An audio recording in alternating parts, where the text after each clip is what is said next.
All right. Welcome to the Quarantine Check-In. Today, my guest is the long-missed former Detroit comic, Aaron White. Aaron, welcome to the Check-In. How are you doing?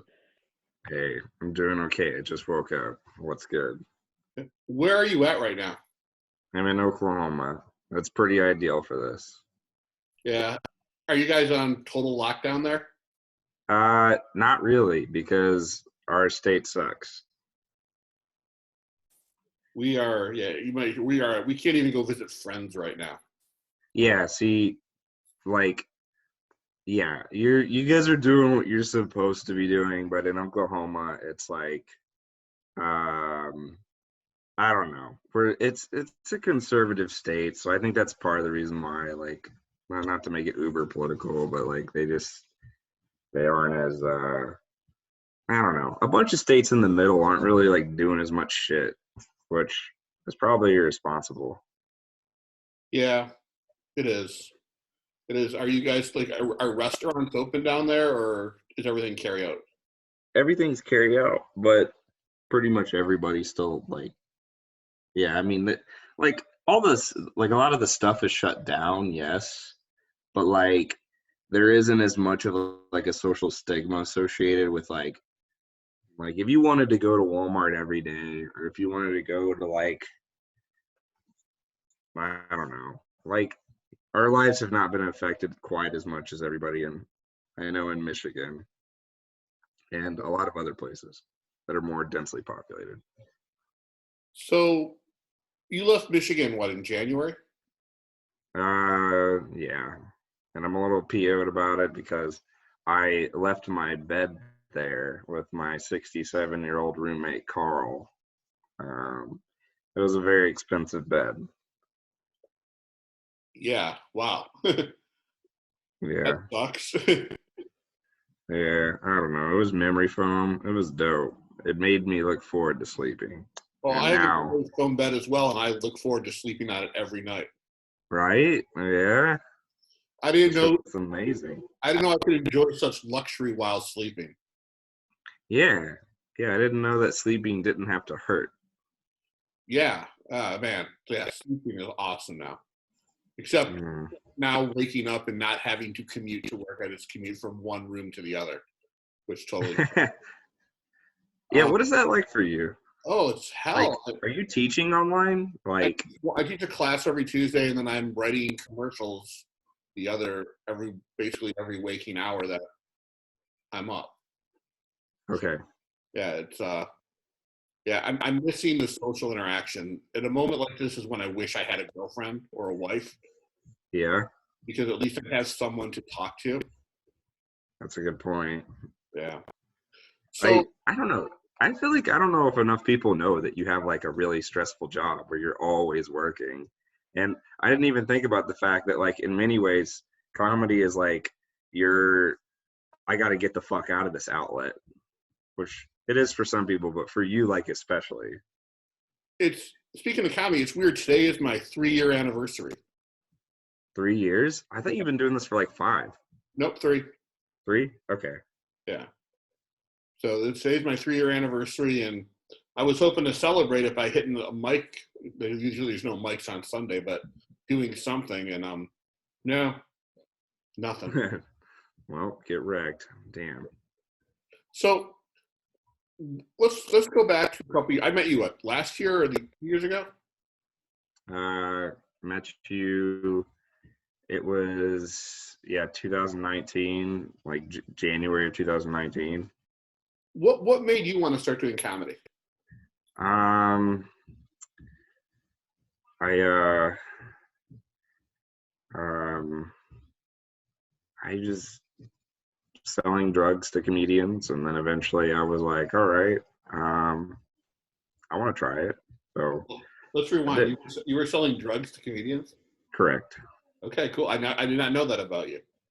Um, the yeah, I kind of made that up. I mean, that's not totally untrue, but at the same time, I don't know.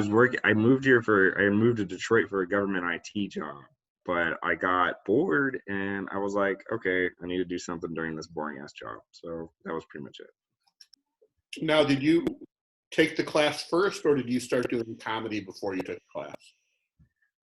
Um, I took the class, and Sean Isbell, a guy that was a comedian in Detroit that you're friends with, during the class, he took me to open mics, and I sucked. And that was when I met you during that first class that we took, or I took at least. And he took me to like 5 mics during the class. And then, yeah, I met you at the Sunday brunch thing. Yes. Um, And you were like doing the worm on stage or like humping the floor, and I'm like thinking that is the grossest thing ever because that stage has never been clean.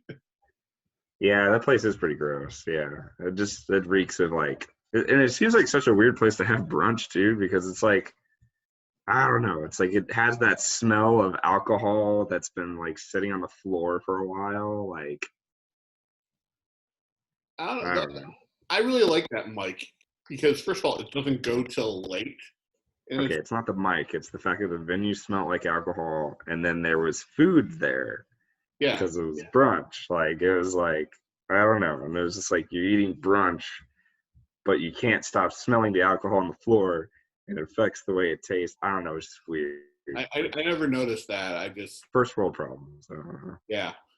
Yeah, and let me tell you, right now I would kill to go back there Oh yeah, and, it's and, a good one. Yeah, and smell that floor because I really miss comedy. I miss hanging out with everybody. I miss telling new jokes.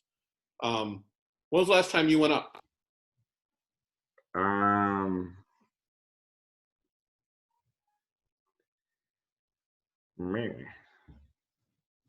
I went up March. No, it was actually February. It was mid-February because I went through Latin America for like 3 weeks. So I went up right before then, and then as soon as I got back, the pandemic started. So,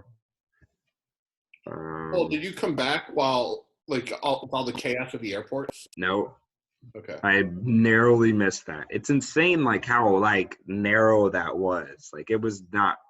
It's almost like it was fate or something. Because I got back on March 13th, and then I had like, and everybody's kind of like in that mood of like, this could be serious but like we're not treating it like that way. And then like once the 15th started, like it was like the 15th or so, like people were like, okay, maybe it's gonna be serious. And then the 16th, everybody was like, all right, fuck this shit, it's serious. And then it kept getting more serious after that.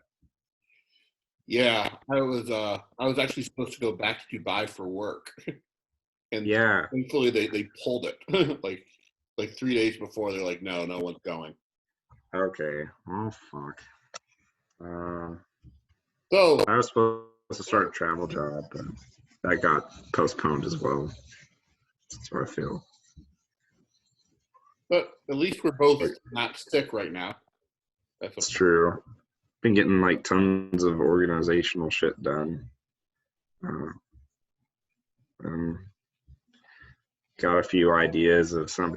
I'm creating an animated video right now. It's gonna be available this week. What's it about? Like it's a so it's one of those like whiteboard animations, and it's how to tell a joke, and it's gonna be 2 minutes long, and it's I don't know, it's gonna be really cool. So once it comes out, it's just it's breaking down like how to tell a joke, but I like tried to make it super super short, and then I think I'll try to make series of them because I like to like make things make sense. And I don't know, I just said it in the words that made sense to me.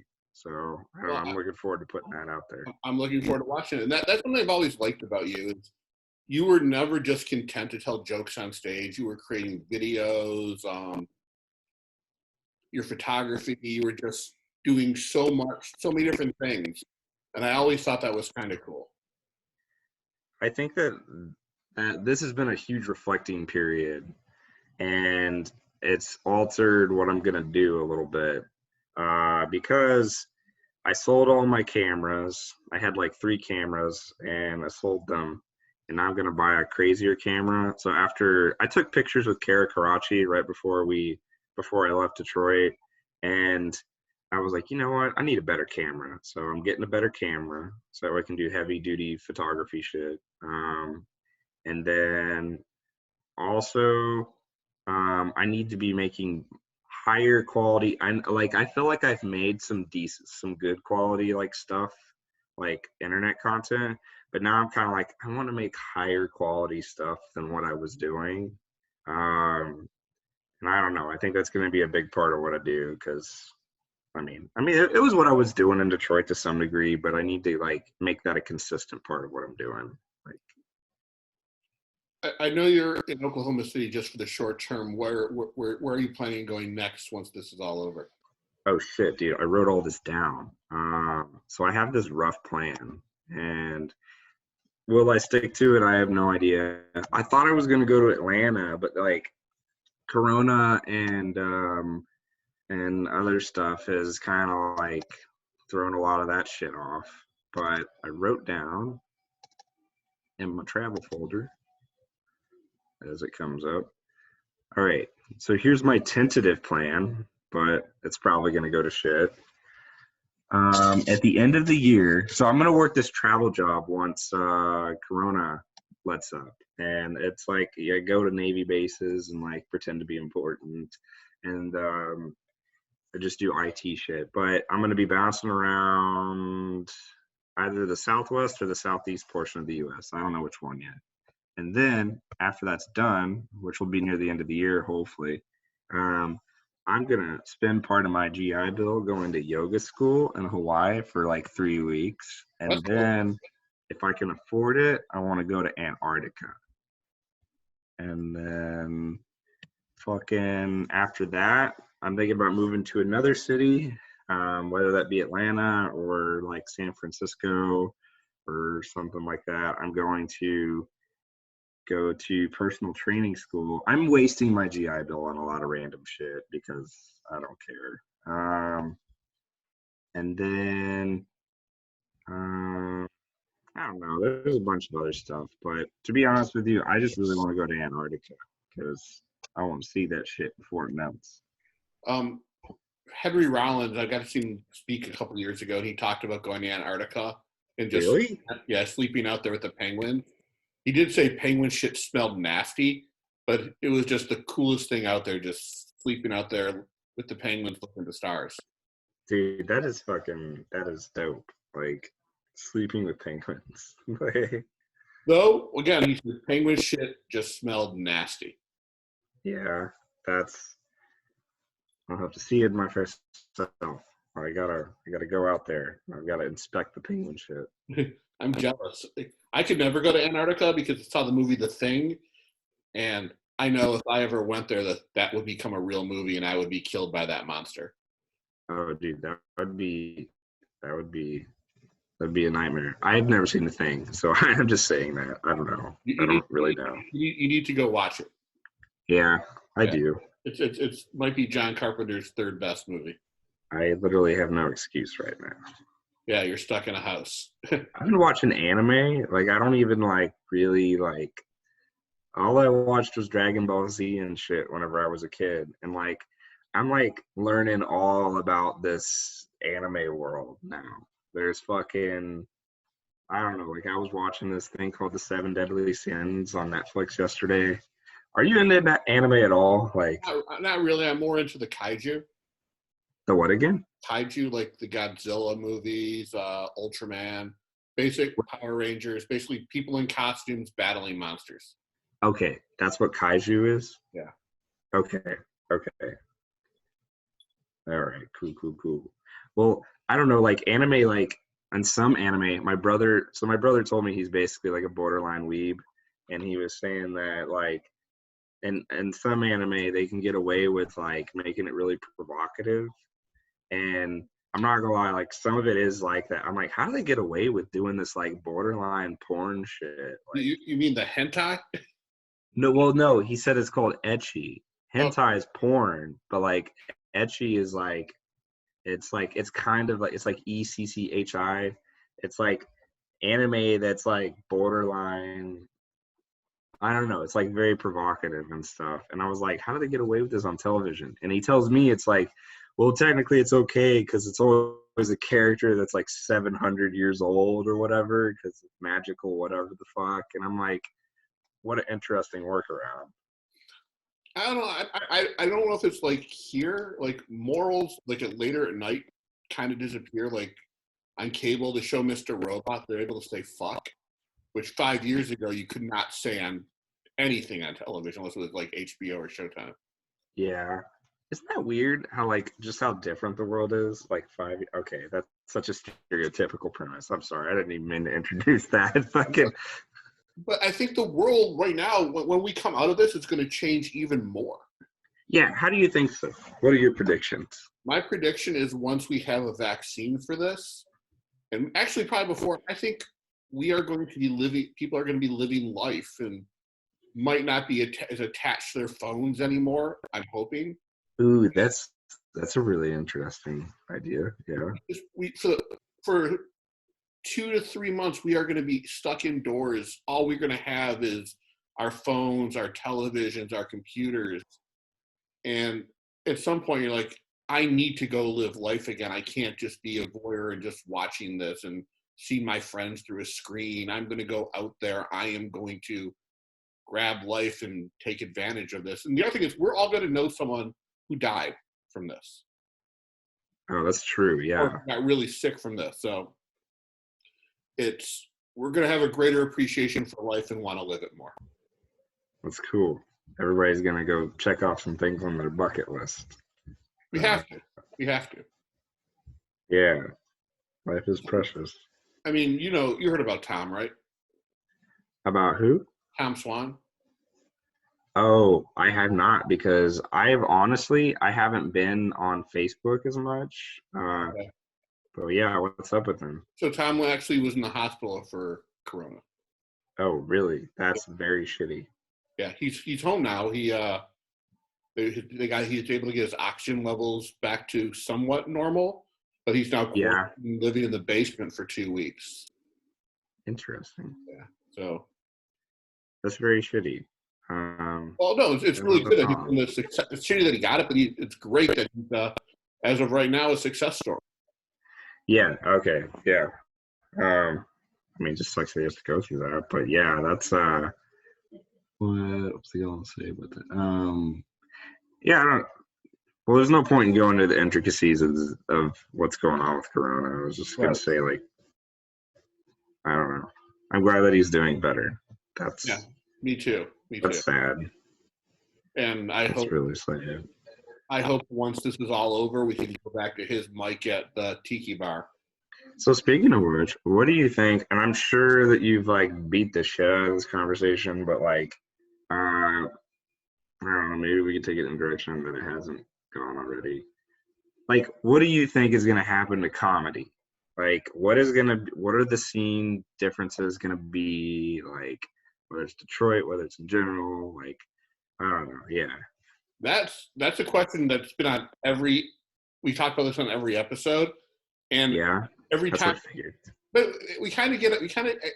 I have a change of perspective on it. Let me ask, before I answer my question, what do you think is going to happen? That's what I'm trying to think. Like, because I'm hearing it because at least like, I don't know. I question, like, are people going to quit? Like, are there like people is there going to be like a mass exodus from comedy? Are a lot of the open mics going to stop? Are they just going to pick right back up where they left off? Are the venues going to be there? Like, because the venues are like more supportive of comedy, they're probably trying to use it as income. And if they're already kind of like looking for things to bolster their income, then maybe they're already in a position where they're not going to come back. I don't know. Will any club shut down? That'd be fucking crazy because that's going to affect how much work people get on weekends and stuff. And, that sucks for all the comics who are on like that opener and feature level. I don't know. I assume that the people who like to produce shows, like independent of like clubs and open mics will probably continue to do so because I feel like that's just a virtue of their personality. Those are a handful of thoughts. I don't know, but I don't know shit. Like, My guesstimate is comedy will be back. It might take a while. okay, Again, this is just from all the other conversations I've been having. It might take a while for bars to reopen to allow people in there. Because okay, we're still going to have, I mean, once we're on quarantine, we're still going to have to practice social distancing. ooh, I have a thought that it actually is a value. I Okay. think that clubs that are still open are gonna get ransacked. Like, I kind of feel like once a club reopens, like their open mics are gonna get like the Ridley's open mic is gonna get shitloads of attention, or like, Mike Green's gonna be getting more emails or messages, about, hey, can I get a one night stands open mic on Thursday, or like, Punchline's gonna be filling up. I don't know, because like I think people like are gonna want to do it, but like I think the clubs especially are going to like get ransacked because of that. Since you say that, I maybe think I'm jumping the gun. I think we're going to see when the open mics come back, they're going to have a limit of how many people can perform on them. Again, Okay. just like New Way, and then I don't know if you were here for Brett Storlafino. He started a new mic on Thursdays in Dearborn that got like 100 comics there, and I'm exaggerating that number, but you're not going to be able to have that many people in a bar. Okay. So I think more of the open mics are going to be slotted, like Tom Swan at Tiki Bar is, like eight to 10 comics, if that. And I think we are going to see a lot of comedians quit, especially ones who don't have the passion for it. But I mean, I think the hiatus is going to just erode people's interest in doing comedy. They're going to find something more valuable to do with their life. Yeah, I was thinking something somewhat similar to that, but in different words. Yeah. And I think some clubs are gonna remain open, some aren't. Like are you familiar with Flappers out in Burbank? Yeah. Yeah, I mean they're doing their virtual open mic every night, charging comics $5 to do it. They're doing takeout and groceries from their location. So I think they're gonna do whatever they can to survive.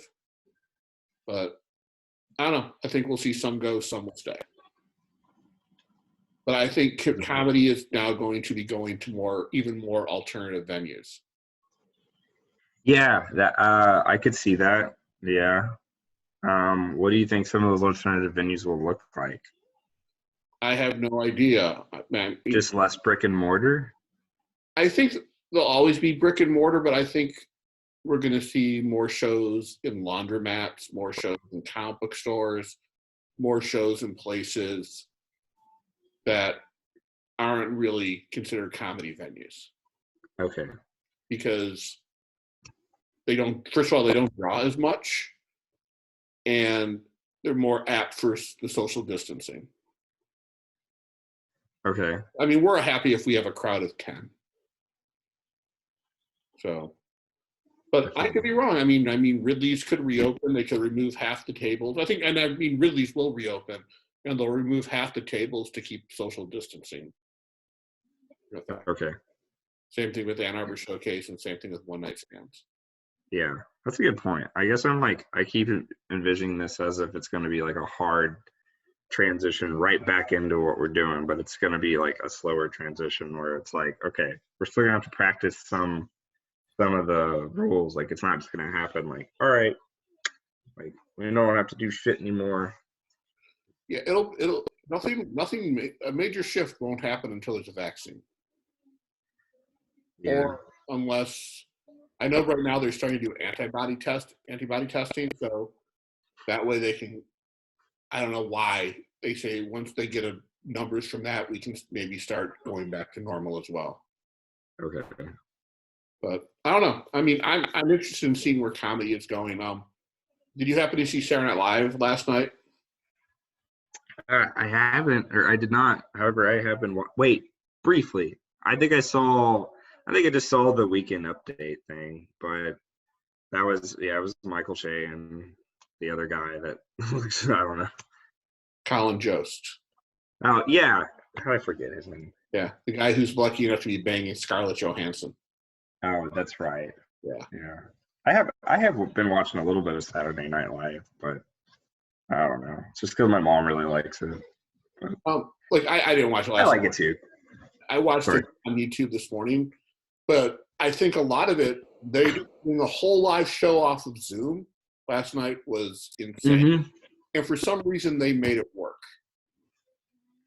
Yeah, that seemed like that seemed a little weird, but I don't know. I feel like ever since I feel like Jimmy Fallon when he kind of led that charge by like doing the thing at home. Like, I don't know. And then the other Tonight shows kind of followed in suit. Or the other late night shows followed in suit. Yeah, I don't know. It made sense, you know. Makes you But feel more connected to them in a sense. it just proves, like with technology like this, we don't need a club anymore.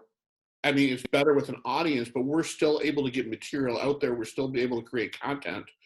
And Mike Bob and I were talking about this, that once September rolls around, there might not be a new TV season. Movies are going to get pushed back, or movies in production are not going to be made for a while. Yeah. So we are going to be experiencing a glut of, a crater of no content. Unless stuff that. Ooh, that's kind of interesting. So people are going to be looking at what the networks and studios are going to be looking at what people are doing online, and that might be the basis of new content for the next couple years. Like that show High Maintenance that's on HBO came from the web. There's a comedian out of LA called Trevor Wallace, I think that's his name. And every Monday he puts up new sketches. And if I was a network executive, I'd be taking a look at some of his characters and going, how can we bring that to one of our shows? Right. Yeah. A friend, he was actually in Oklahoma City recently, and one of my friends went to go see him. I was in Latin America, but he, so one of the comics that I befriended here got to open for him, and For Trevor Wallace? yeah, Cool. it was at Bricktown Comedy Club, and then Trevor bought his own feature.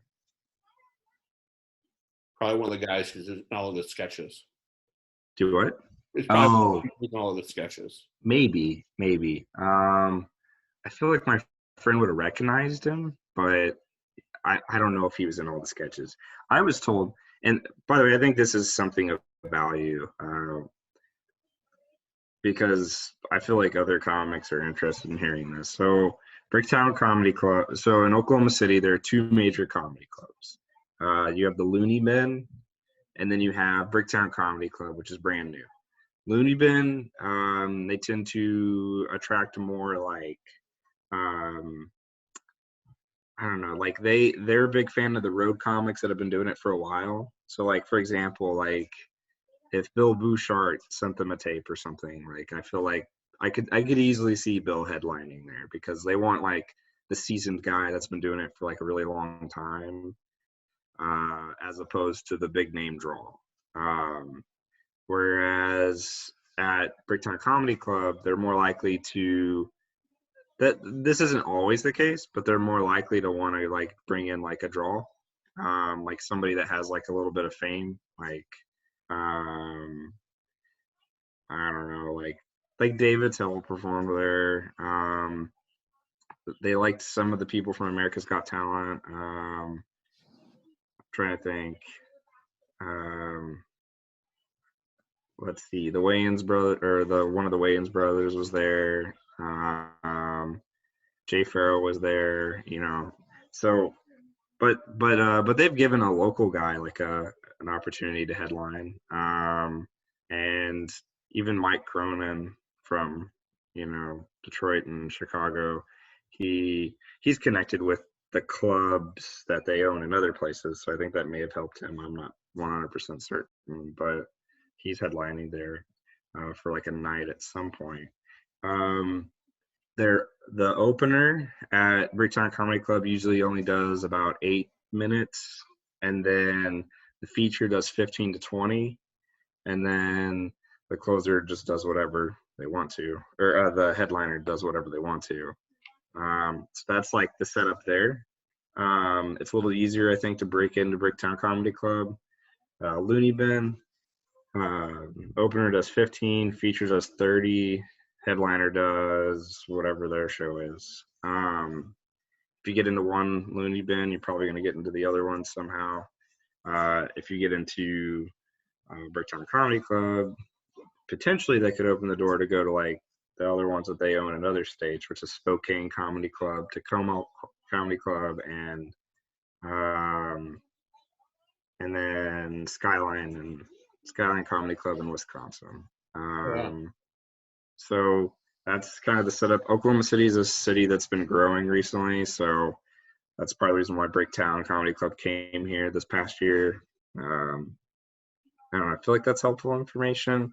As for Trevor Wallace, so my friend John, he got to open for him, and I was told that the feature was really, really good. Like what I heard from my friend that went to watch from the audience members' perspective is, he said that he thought the feature was the best comic, and the feature pretty much did almost entirely crowd work. So, maybe that's his preference, maybe that's just the audience and stuff. But like, but he felt like he enjoyed the fact that it was like so unexpected and stuff, and it kind of made me feel. It kind of made me want to reevaluate crowd work for a second. I was like, you know what? Like, I don't feel like I'm a person that normally does that, but like, I need to really think about this because I don't know. It's probably more of a down the road thing, but it's a very important skill, because as I was reading online, like it feels like crowd work, from the perspective of some headliners, feels like crowd work lowers the bar for what is necessary to be funny. And I thought that was really interesting, the way they would like, I saw multiple people saying that. They're like, yeah, if you go up and do crowd work, here's a few like key things that we feel like are, and this is on Reddit, like you could just type in crowd work, stand-up comedy, Reddit, and you'll see like this main page, and it's not like there's a page. I'm not saying that there's like a subreddit like dedicated to crowd work, but I'm saying that there is a page like on one of the subreddits where it's like, just some of the rules that they thought were important, which they seem to kind of like think that by doing that, it lowers the bar for what needs to be funny because it's more in the moment, basically. When I did comedy in Manchester last year, Yeah. on one of the showcases I was on, a guy named Kyle Legend was the host. His whole set was crowd work, and Yeah, he was one of the most brilliant comics I've ever seen because, first of all, he was so likable on stage, but everything was in the moment, and reacting to what was going on in the audience, talking about these Germans that were sitting at the bar. And I was like, man, I wish I could do that. I wish I could be that loose on stage, but I'm not. I'm just, I have my material. I can break away from it for some point, but I have my narrative that's going on, and most comics do. But I think to have the skills to do a whole set without anything prepared, I think that's a tremendous talent. Now, I will say, like, when I was listening to him talk about the set, even though there are elements of it that were, I guess, unexpected, I mean, I don't know, like, I could see how crowd work, like, the more I read about it online, like, the more I tried to, like, educate myself on crowd work in a sense, like, I think that crowd work can be staged and still feel like crowd work. Well, yeah, I feel like I'm going to mention something. Like I had this conversation 2 days ago with I think EJ Watson. Marcus Yeah. Holland, he makes everything feel like crowd work. Okay, now I think that is also in my head. I see two different things. I see kind of what Marcus does because I hung out with him for a week in Minnesota, and then so I kind of got to understand his style, like just watching his sets over and over. Like Mark is very good at making it feel conversational. Yes. Whereas maybe my perception of crowd work still isn't like fully developed yet, where it's like it makes his whole set seem like crowd work. And I felt myself kind of adopting some of his like traits when I came back, and I was like making it feel more conversational. But then eventually I started doing this more like character driven approach, which is totally different. But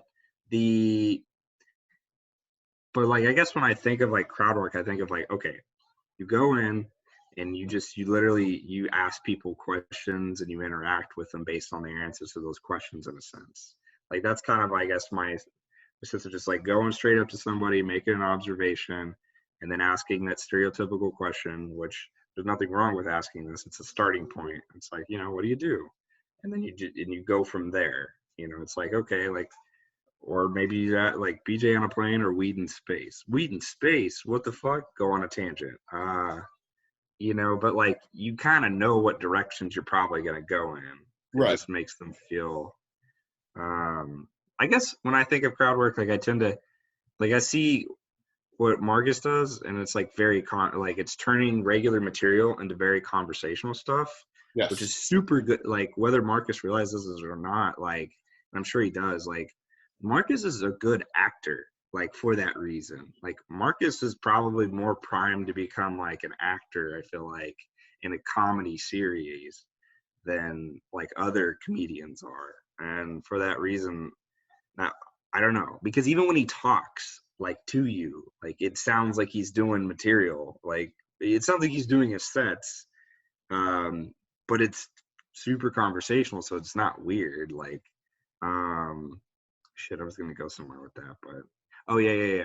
Whereas like when I think of the crowd work sort of stuff, I think of like if you watch like Bill Bouchard, like Bill when he's talking to people, he like it almost feels like he's asking you this question and you don't know what the fuck the answer is going to be, but he knows how to take the answer in a direction, like one of these 4 potential directions, because he's done it enough times. And it's like that I don't know.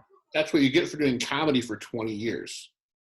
Yeah, for sure. And I mean, what a like valuable tool to be able to break that ice whenever a crowd is cold on you. Yeah. It's like a lot of the time that the answer is to be able to whip out crowd work, because you're telling these jokes and they may be falling flat, and it's like, well, shit, what do I do in this moment?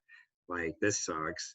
Like, really, they just need you to interact with them some, or it needs to feel more genuine. Right. Even if you are pretty decent at like being conversational. No, and that's stuff we're going to learn as we continue on this comedy journey. Because it's weird. Like, it's weird. We've all been there when we start. We want to immediately get to the head of class. We think we're ready to start headlining and all that shit. And then you watch someone like Bill Bouchard or Bill Hildebrandt or any comedian that's been around forever, and you're like, no, I am not that level yet. I am exactly where I need to be. And I definitely, what's funny is like talking to you is like you've seen me say a lot of those things that you just mentioned. Well, I've also done a lot of those things too when I started. Yeah. One of the things I like about Bill Bouchard a lot is, and it's awesome that he's so accessible in the community in a sense. Like he is kind of like in many ways the epicenter of what's going on in Detroit and in Michigan. But the thing that's really cool about him is he's a comedian that I feel like people who are older comedians and younger comedians alike can learn a shitload from.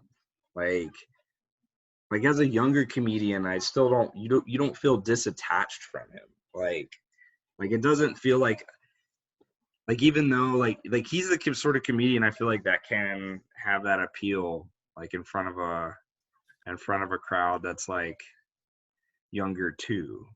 So as a younger comedian, like when you're watching him, it's like, oh, okay, like I might say younger shit, but like I don't know, like I kind of get, I understand where he's coming from, like easier than you do like other older comedians. I don't know. Because I think, kind of like, I think he doesn't have that. He tries to his comedy is try to be as accessible for everyone. Like, Okay, someone starts talking about their kids or grandkids, all of a sudden you just turn off a lot of the audience who's not experiencing that. that's true. That's true. And again, he's just, when you see him on stage, he's it's a masterclass of comedy. That okay. So it also feels like one thing that's really cool about Bill is, and I think this might be a big part of what he's like, where the appeal comes from, is the fact that like Bill's just like where he's at mentally and emotionally, like in his life, like he's really figured it out. Like I don't know if he's used comedy to do that or what his journey in life has been, but like he's not a douchebag. Like No, he's not like all the all the bad parts of like his person, like if he has bad characteristics of his personality, like he he's already like he will, I don't know, he's just so good at, he's just like a really good person, you know? And he'll say like, because like if he makes like a post on Facebook or whatever, like it's usually just like, it's like having a great day at the beach, like, and it feels genuine. Like it's not one of those like insta brag sort of things or humble brag sort of like posts. He's just like, like I got on Craigslist and I found all these like interior decorating things, and man, like I'm feeling really good about my living room, like this is all, but it feels genuine. It's not like a douchey, I don't know, there's something, he's found inner happiness in life, and it's it just shows on stage to me too for some reason. it's not just inner happiness; it's outer happiness. Because I've never seen him mad or in a bad mood. Yeah, he's so like, I think for that, like he understands emotions like really, like on a really complex level, because he knows how to keep himself in this like good mood despite obstacles, and that's really like, that's really cool. Like I feel like I can only hope that if I'm 50 I can have reached like a similar sort of, I don't know, like Zen. yeah, like he really is like a zen kind of guy, like a, Yeah, I mean, look, it's what we all hope for, and I can't wait to see him again. I can't wait to see everybody again. I've got to stop saying that on here. okay, one more thing. I don't know, because like I don't know how to describe him, so like I'm learning right now. Like he's a person that can be zen without coming across as zen, like if that makes sense. Like It he's does. like he doesn't come across like somebody that's like yes, I have found my inner zen, like at all. Like he's not like that at all. Like If you have to brag about it, you haven't found it, and you're trying to sell something. yeah. And you're trying to sell something. Yeah, that seems really, yeah. He just feels like a guy who's living life, and he gets something he loves and gets paid for it. I mean, he's a working. Even like compared to other comedians, like I don't know, like there's, I mean, a lot of other comedians who are headlining are happy and stuff, but like I don't know, there's just something like, I don't know, there's something going on. I don't know. I just tried describing it, but I don't No, know. he's a great guy. I think everyone in the Detroit scene who knows him will agree with you on that.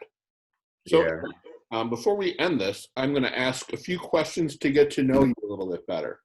Oh, for real? Yeah, I guess we just kind of like No, went ham. this is how it generally goes. So, Oh, okay. the first one is, what is your favorite movie sequel? Sequel? Yeah.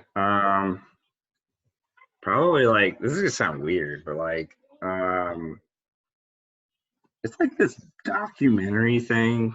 Um, and I don't mean to turn anybody off if with that, but it's like, um, it's called Zeitgeist. Have you ever heard of Zeitgeist? Is it a sequel?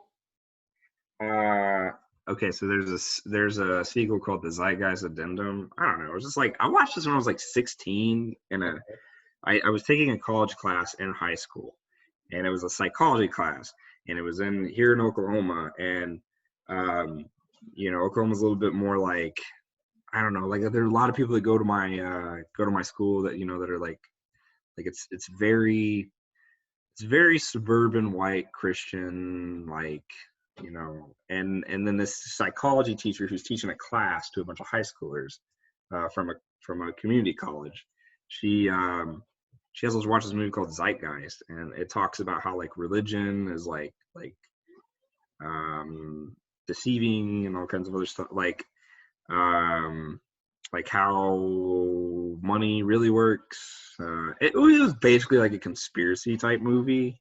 It had some of those vibes in it, and then in the next movie though, and by the way, that was important context because like kids came to school because we had to write a paper on it. They came to school and like they were pissed. Like, well, their parents were pissed, so they became and they were just like they're like, why are you trying to like? Because if there's a movie that changes your perception on like those big things in life, like religion, politics, money, etc., like this was the movie to do it. Like they just dives right into it, and it just starts off with a bang.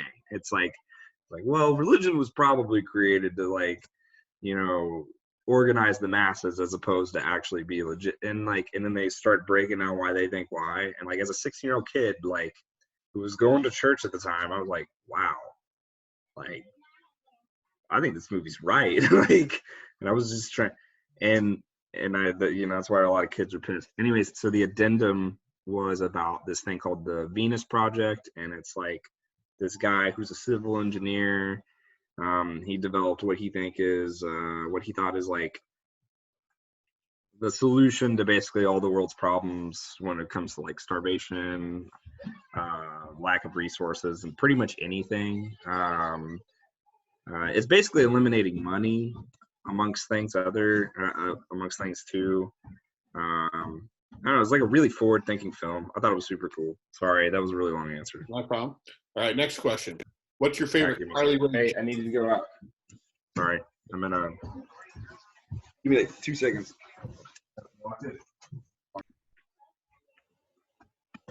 I'm in one of the children's rooms. Here's proof. What is that? It's a unicorn thing, or it's a sheep with colored things. I don't know. What's your favorite Carly Rae Jepsen song? Carly Rae Jepsen song? Have you got an answer other than Call Me Maybe? Because I don't feel like people know other shit. No. Not a lot of people know her deep cuts. And you're the first person I asked that question to. Oh, really? Okay. All right. I mean, I don't know anything else. Like, I just remember college and that song. It's a good song. If you could fight any WWE wrestler, who would it be? Dude, okay. So if I ever get even if I could become a headlining comedian one day, I hope that I could actually get in the ring, because it just is like whether it's a joke, whatever the fuck, like if I have anything that can sell me, or whatever the fuck, like honestly, I don't even care. I think I just would like to get in a ring at some point in my life for real. And if I could do that, who? I don't know.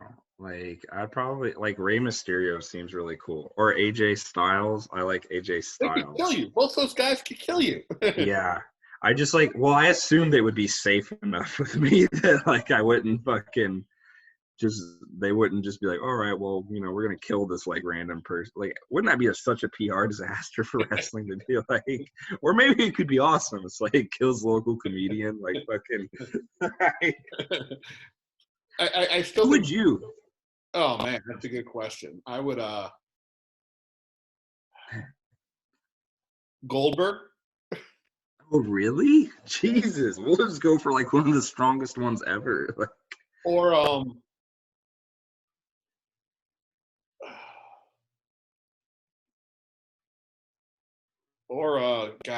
Nakamura. Sensei Nakamura, because I think he has.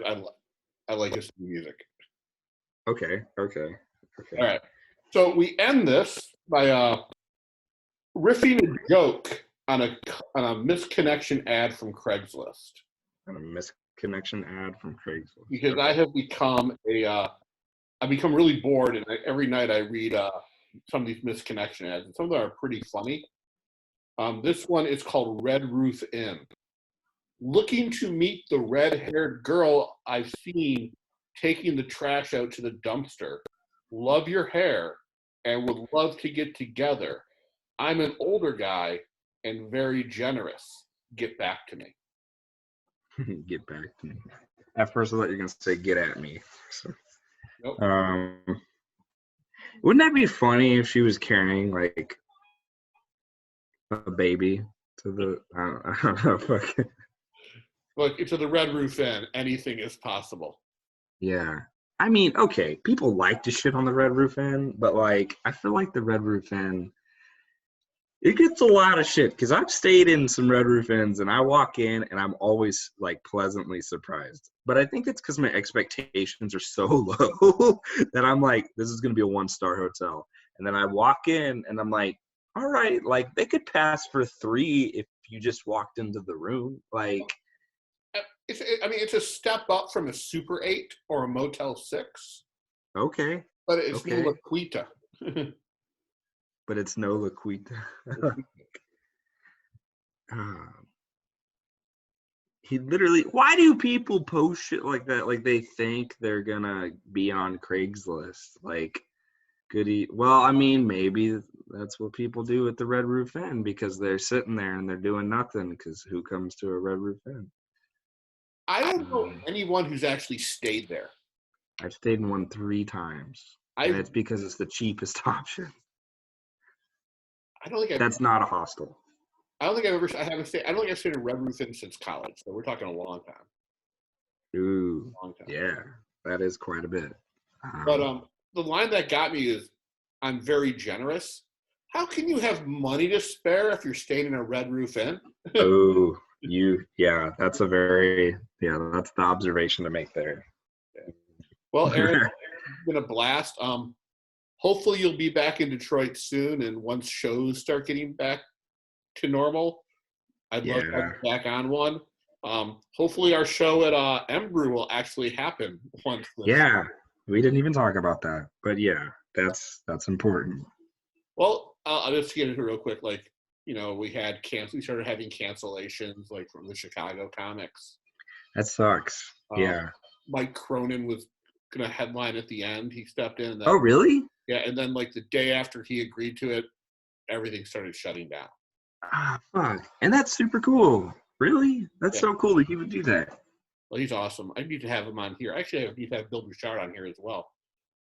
Okay. I'm hoping this thing, I can stop doing these on April 30th. Hopefully May 1st we can start somewhat being unquarantined, but I feel like we'll be doing episodes of this until May 15th. I haven't really quick. I haven't really talked to Mike Cronin that much. Like I've only like spoken to him once before, but like he's like in Oklahoma City, like he's got something going on. Like because he's been a part of their triple feature deal. Because what they do is instead of having a headliner, they have like 3 feature people for a weekend, and then like he's headlining Bricktown Comedy Club. So like he's got a really good setup in Oklahoma City. He's basically like, in a sense, basically like headlining both clubs. He's really funny. I mean, have you listened to his albums? I haven't, but I'm on quarantine, so I'll probably just look it up after this. Yeah, they're hilarious. He was working material because he was going to be recording his new album either at the end of last month or at some point this month. Okay. So hopefully we can have him on the first show there if it happens. Dude, that'd be fucking sick. I mean, God willing. Yeah. I think we should get rid of the word sick in our vocabulary. Like sick? Not only use it for, hey, that guy is sick, not like, man, that was sick. Oh, okay. Yeah. Yeah, especially right now. Yeah. All right, man. Well, thank you very much. Tomorrow's guest is Nicholas Tenegula. Okay. Oh, all right. Nice. And and then later on this week, we're gonna have Ellie Horweedle on the show as well, or Ella All right. Horweedle. Here's And my best Nick impersonation. Like, he's always like looking around. Like, I like that. Right?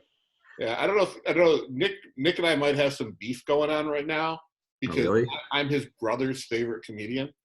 Oh, get wrecked, Nick. Yeah, so I might actually just bump him and have his brother on the show. Just That to is hilarious. how good I am for now. You should like that's the first thing you should say when you have him on. You should just be like, "All right, Nick. So can you get your brother like just like set it all up as if you think Nick's gonna yeah." Yeah, I might do that. All right, man. Okay. Thank you very much, and stay safe, and hopefully we'll see you later this year. Fuck yeah. I'll see you.